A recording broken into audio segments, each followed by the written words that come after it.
नमस्कार दोस्तों, मेरा नाम है प्रदीप चौहान।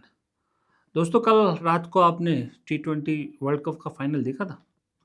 देखा होगा, बहुत से लोगों ने देखा होगा जब भारत ने वो वर्ल्ड कप जीता है।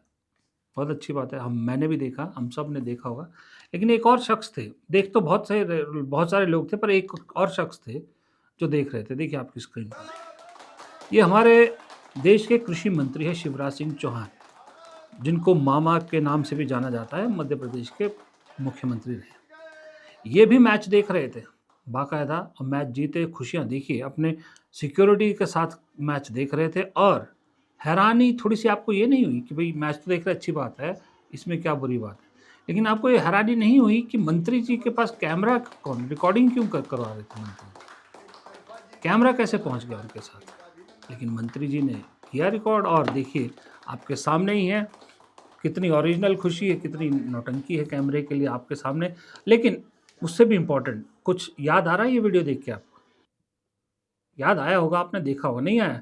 चलिए मैं आपको याद दिलाता हूँ। ये देखिए, ये वीडियो है पाकिस्तान के प्रधानमंत्री शहबाज शरीफ का, जब उनके एक जैवलिन थ्रोअर ने गोल्ड मेडल जीता था। पहली बार पाकिस्तान ने ओलंपिक्स में कोई गोल्ड मेडल जीता है।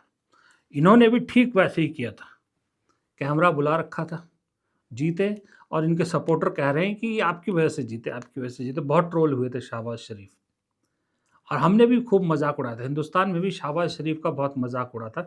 लेकिन अब हमारे खुद के मंत्री जी भी कुछ उसी तरह का वीडियो बना रहे हैं। अब आप खुद ही डॉट कनेक्ट कर लीजिए, आप खुद ही जोड़ लीजिए। खैर, अब बात कल के क्रिकेट वर्ल्ड कप की चली रही है, तो पहले उसी पे बात कर लेते हैं।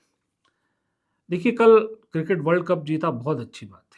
हमारे क्रिकेट टीम में की जो खासियत है ना, वो खिलाड़ी बहुत अच्छे हैं, स्ट्रेंथ है, कैपेबिलिटीज़ हैं, सब कुछ है, कला है, सब कुछ है, टैलेंट है।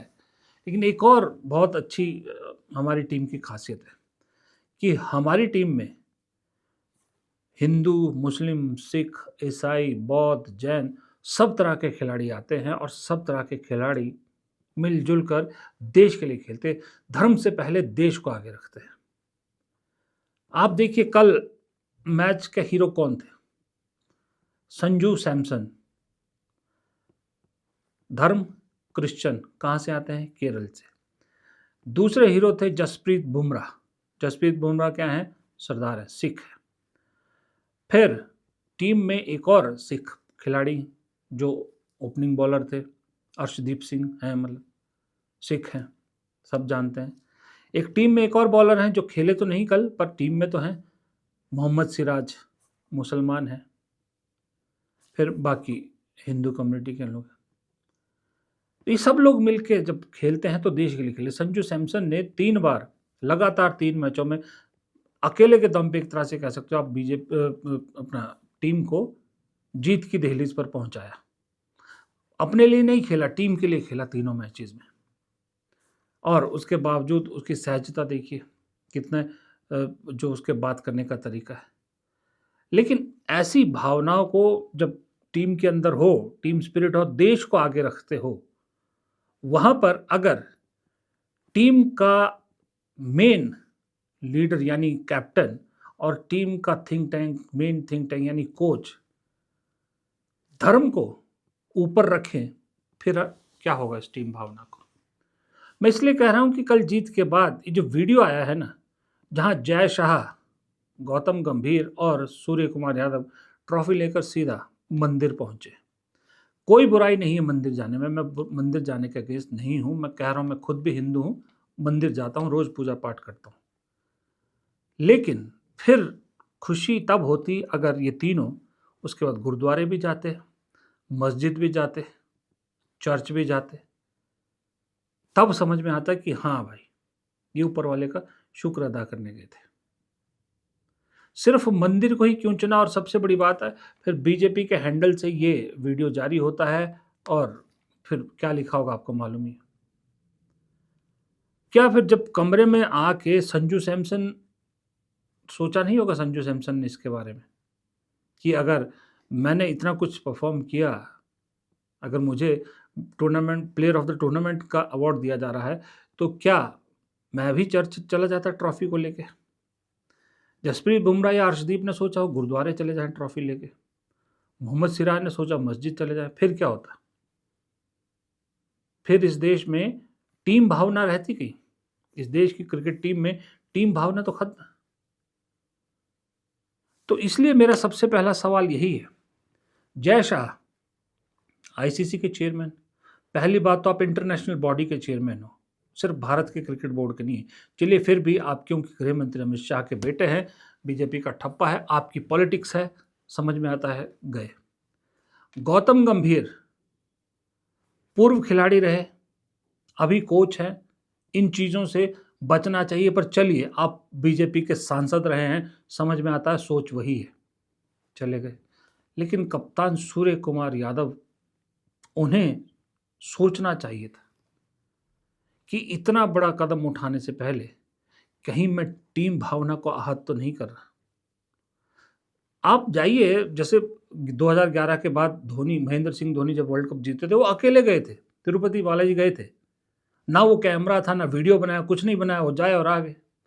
उसके बाद I am sure Rohit Sharma जब कैप्टन थे, जब वो जीते T20 वर्ल्ड कप या चैंपियंस ट्रॉफी, वो भी कहीं ना कहीं किसी मंदिर गए होंगे, लेकिन कोई वीडियो नहीं बनाया, ना ट्रॉफी लेके गए थे वो ताम झाम के साथ। ऐसे ही विराट कोहली भी गए होंगे कई बार। लेकिन ये नया ट्रेंड देखा मैंने कि वीडियो बनाया जा रहा बाकायदा, और एक संदेश देने की कोशिश की जा रही है इस देश में कि एक पर्टिकुलर धर्म के लोग ही इसके हकदार हैं। कल अगर उस नरेंद्र मोदी स्टेडियम में 1,10,000 लोग बैठे थे, तो मैं चैलेंज के साथ कह सकता हूं कि उस 1,10,000 में कम से कम 70% लोग ऐसे होंगे वहां पर जो नॉन बीजेपी सपोर्टर होंगे, जो इस हिंदुत्व की राजनीति से दूर रहते होंगे। क्योंकि इस देश में अगर बीजेपी को 36-37% वोट मिलता है, तो भाई बाकी 63% वोट तो दूसरों का है ना। लेकिन जब क्रिकेट को सपोर्ट करने की बात आती है, क्रिकेट प्रेम की बात आती है, क्रिकेटर्स को बड़ा स्टार बनाने की बात आती है, तब तो कोई ये नहीं होता कि भाई ये बीजेपी वाले ही बनाएंगे, ये नहीं बनाएंगे, वहाँ सब एक हो जाते हैं। तो जब आपको इतना मान सम्मान देने वाले सब धर्मों के लोग हैं, सब विचारधाराओं के लोग हैं, तो आपको किसने हक दिया कि जीत के बाद आप एक विचारधारा को आगे बढ़ाएं? इसलिए सूर्य कुमार यादव को टीम का कैप्टन रहने की कोई भी वो जो है हक नहीं है, कोई हक नहीं है। क्योंकि ऐसा आदमी टीम लीडर कतई नहीं हो सकता जो सिर्फ अपनी आप को ऊपर चढ़ाने और अपनी सीट बचाए रखने के लिए चापलूसी में इस कदर लिप्त हो।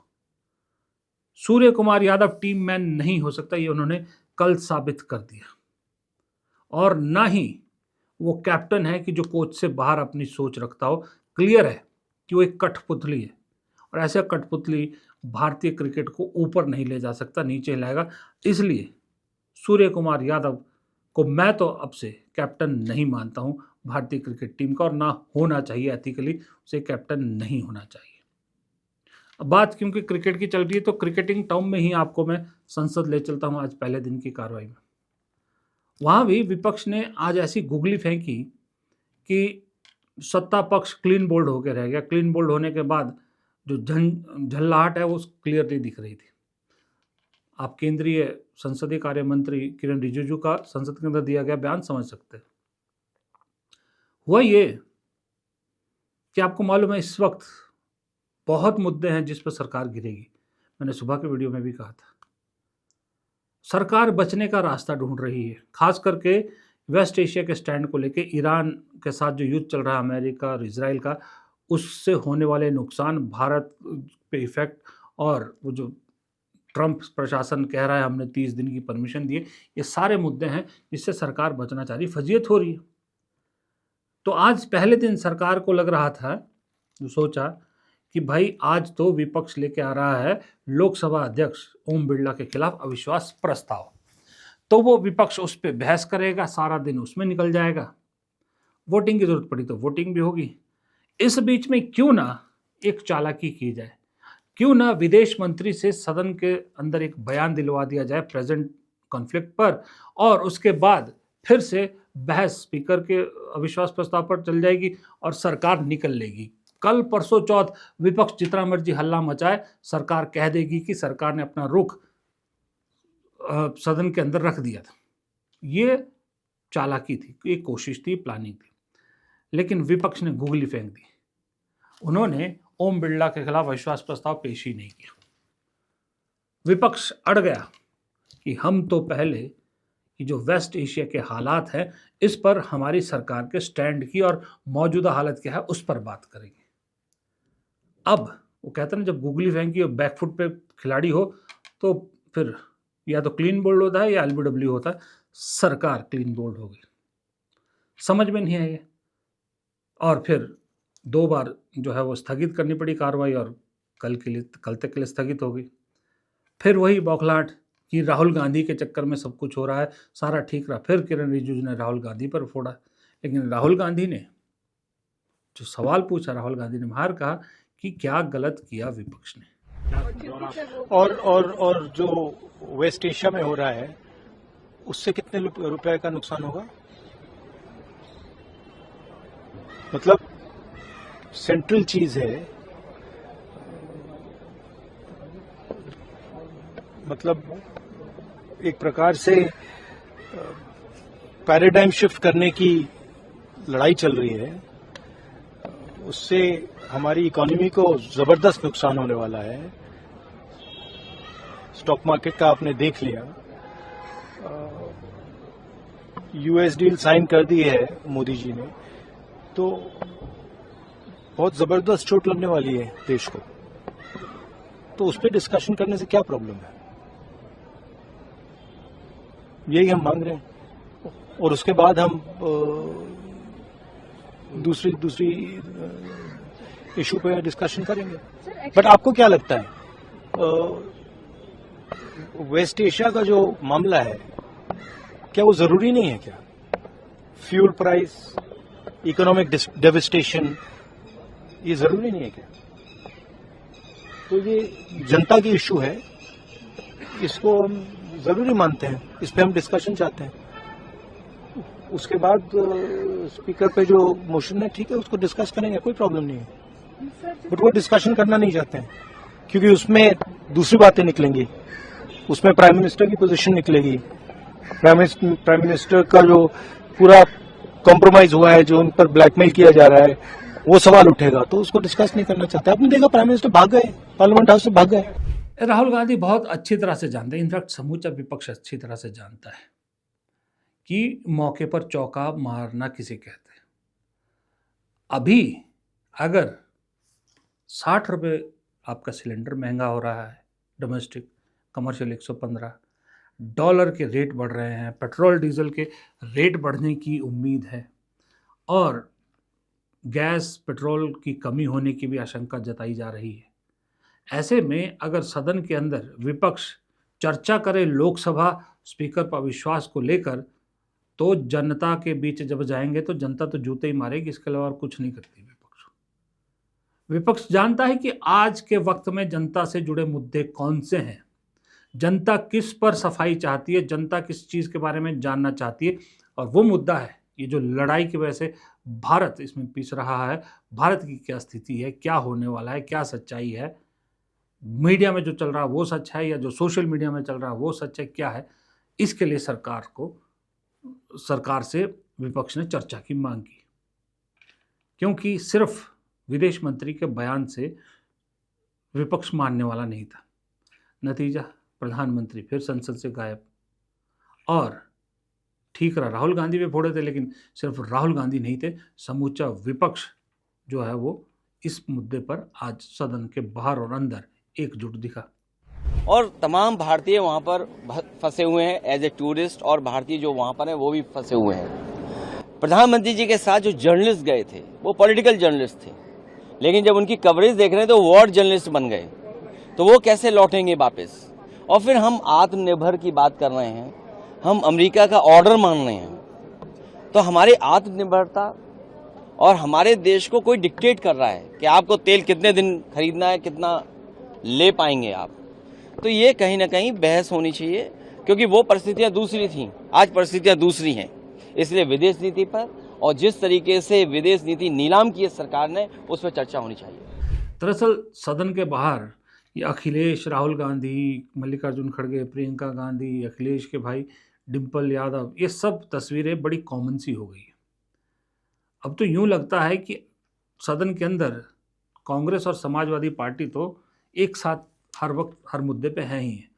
टीएमसी भी आ गई, सारा विपक्ष एकजुट था। आपने सदन के बाहर के विजुअल भी और अंदर के देखे होंगे। अब ऐसे में अचानक से बैकफुट पर पकड़ी गई सरकार।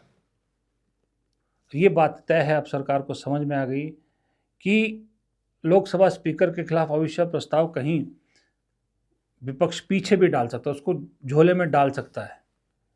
लेकिन अभी इस जो मौजूदा स्टैंड है, इस पे कई सवाल हैं। विपक्ष इन सवालों के जवाब चाहता है और सरकार सिर्फ जयशंकर के बयान के जरिए इन सब सवालों से बचना चाह रही थी, लेकिन अब बचना मुश्किल है। लेकिन राहुल गांधी तो कह रहे हैं कि प्रधानमंत्री नहीं आएंगे संसद में। अगर उनकी बात सच साबित हुई, जो अक्सर होती है, तो ये एक बहुत फजीयत वाली बात होगी सरकार के लिए कि बजट सत्र के पहले दौर में भी प्रधानमंत्री संसद में नहीं बोले, संसद में नहीं आए, दूसरे में भी नहीं आएंगे, तो फिर मैसेज क्या जाएगा बाहर? आप खुद सोच सकते हैं, समझदार हैं आप, मेरी पॉलिटिकल एनालिसिस सुनते हैं तो आप समझ ही सकते हैं कि इसके क्या राजनीतिक मायने। और इस बीच में जो राजनीति में ज़्यादा इम्पोर्टेंस दे रही है बीजेपी, चाहे वो गृह मंत्री हो, चाहे प्रधानमंत्री हो, बंगाल की राजनीति, असम के चुनाव, इन सब पे दे रही है, वो बात कहीं ना कहीं लोगों को खटक तो रही है। बंगाल में जो हो रहा है वो सबको दिख रहा है, राष्ट्रपति को किस तरह से घसीटा गया दिख रहा है। ये बचने की टैक्टिस 12 साल में घिस गई है, पुरानी हो गई है। अब नए आइडियाज़ की भी कमी बीजेपी में दिख रही है। अगर पहले वाली बीजेपी होती तो शायद इस तरह की स्थिति नहीं आने देती। अब तक तो कब का कहीं ना कहीं कोई और नैरेटिव गढ़ चुकी होती है सरकार। लेकिन अब आइडियाज़ की कंगाली साफ दिख रही है और उस कंगाली की वजह से फजीहतों का दौर बहुत ज़बरदस्त तरीके से चल रहा है। फिलहाल इस वीडियो में इतना ही। वीडियो पसंद आए तो लाइक कीजिएगा, शेयर कीजिएगा और कमेंट बॉक्स में आपकी राय बेहद ज़रूरी है। और आपने चैनल को पर आप तक सब्सक्राइब नहीं किया, प्लीज़ चैनल को सब्सक्राइब ज़रूर कीजिए। नमस्कार।